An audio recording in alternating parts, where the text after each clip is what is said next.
ஞாயிறு முன்னேற்றம். அறிவியலில் விரல் நுனியில் உலகம் இயங்குகிறது. வளர்ச்சிக்கு பாராட்டுகள். மனித மூளை உடல் பலத்தால் உருவமாகிய தஞ்சை கோயில் பராமரிப்பு நாட் பேட். டிக்கெட் போட்டு காட்சி பொருளாக்கி விட்டார்கள். அதை கட்டிய பேரரசன் கல்லறைதான் பராமரிக்கவில்லை. சுதந்திரத்திற்கு பின் தமிழ்நாட்டில் நீர் சேமிப்பு, மின்சார தயாரிப்பு 1960 வரை அபரீதமாய் இருந்தது. சமீபத்தில் பைகாரா நீர்மின் நிலையம் சென்றிருந்தேன். எவ்வளவு அழகாக கால்குலேட் செய்து அணைகளை மலை மேலே நீர் தேக்கி, அப்பப்பா சொல்ல தெரியவில்லை.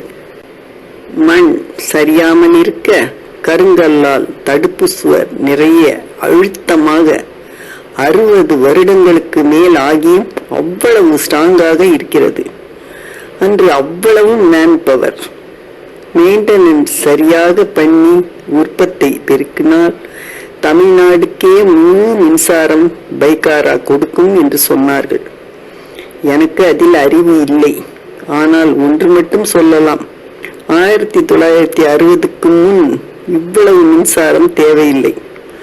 ஆனால் இப்போது மின் தேவை அதிகம்.